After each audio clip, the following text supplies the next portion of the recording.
எல்லோருக்கும் வணக்கம். சபரிமலை ஐயப்பன் கோவில் தென்னிந்தியாவிலேயே ஒரு பிரம்மாண்டமான ஆன்மீக தலம்னு நமக்கு தெரியும். ஆனா அங்க இருக்கிற அந்த 18 புனித படிகளுக்கு பின்னால எவ்வளவு பெரிய ஆழமான அர்த்தம் ஒளிஞ்சிருக்குன்னு என்னைக்காவது யோசிச்சிருக்கீங்களா? இன்னைக்கு இந்த தொகுப்புல அத பத்தி தான் ரொம்ப டீப்பா அலசப் போறோம். வாங்க ஆரம்பிக்கலாம். சாதாரணமா கல்லால கட்டப்பட்ட ஒரு 18 படிகள், அது எப்படி மனித மனசையே முழுசா அடக்கி ஆளக்கூடிய ஒரு மாபெரும் உளவியல் வரைபடமா இருக்க முடியும்னு நான் கேட்டா நீங்க நம்புவீங்களா? நிஜம்தாங்க. இது வெறும் கோவிலுக்கு போற படிகள் மட்டும் கிடையாது, நம்ம வாழ்க்கையே மாத்தக்கூடிய ஒரு பெரிய தத்துவம். சரி, முதல்ல சபரிமலையோட தோற்றம், அதோட அடிப்படை வரலாறு என்னன்றத பாத்துருவோம். சுவாமி ஐயப்பன் சிவபெருமானுக்கும் மகாவிஷ்ணுவோட மோகினி அவதாரத்துக்கும் பிறந்தவர்னு சொல்றாங்க. இவரோட அவதாரத்தோட முதல் நோக்கமே மகிஷின்னு சொல்ற அந்த அசுரியை அழிக்கிறது தான். அவளை அழிச்சதுக்கு அப்புறமா உலகத்துல இருக்கிற மக்களுக்கு தர்மம், சமத்துவம் இது எல்லாத்தையும் போதிச்சாரு. இது எல்லாம் முடிச்சுட்டு ஒரு மிக ஆழமான யோக நிலையில அவர் அமர்ந்த இடம் தான் சபரிமலை. அங்கதான் நாம இன்னைக்கு பாக்குற இந்த பிரம்மாண்டமான கோவிலும் அமைஞ்சிருக்கு. ஓகே, இப்ப இந்த மலை ஏறுறதுக்கான தயாரிப்புகளை பத்தி பாப்போம். உடல், மனம் ரெண்டையும் எப்படி தூய்மைப்படுத்திக்கிறதுன்னு தெரிஞ்சுக்கலாம். இந்த 18 படிகளையும் 18ஆம் படி அப்படின்னு ரொம்ப பக்தியோட கொண்டாடுவாங்க. இதுல ஏறுறது சும்மா சாதாரண விஷயம் கிடையாதுங்க. 41 நாட்கள் ரொம்ப கடுமையான விரதம் இருந்து தலையில அந்த புனிதமான இருமுடிய சுமந்துட்டு வர்ற பக்தர்களுக்கு மட்டும்தான் இதுல ஏறக்கூடிய அனுமதியே கிடைக்குது.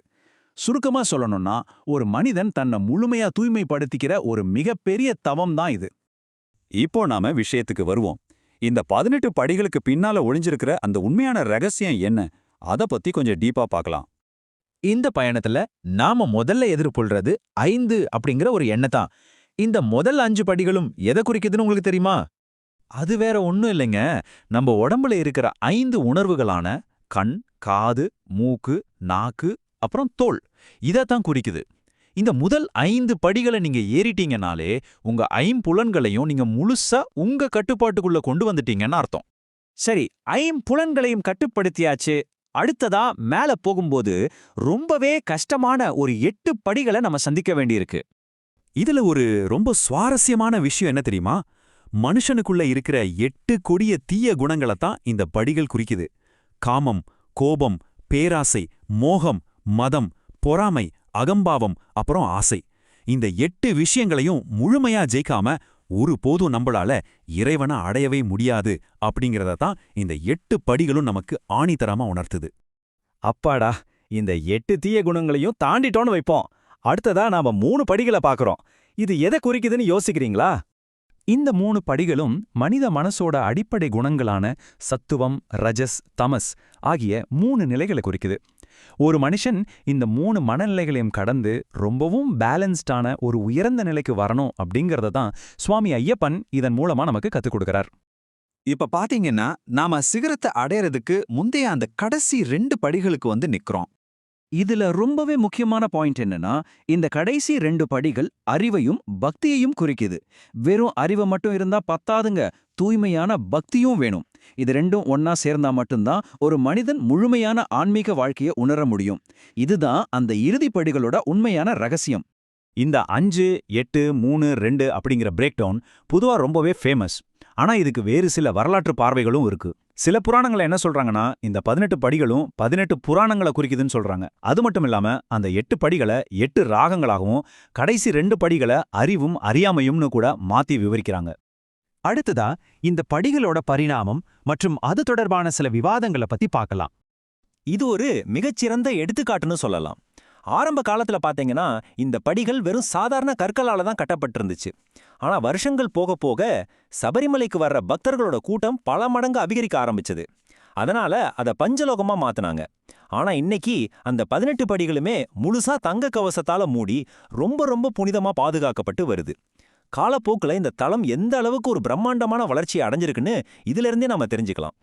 இங்க நாம ரொம்ப கவனமா நோட் பண்ண வேண்டிய ஒரு விஷயம் இருக்கு. சபரிமலையில இருக்கிற சுவாமி ஐயப்பன் நைஷ்டிக பிரம்மச்சாரி அப்படிங்கிற ஒரு குறிப்பிட்ட வடிவத்துல இருக்காருன்னு நம்பப்படுது.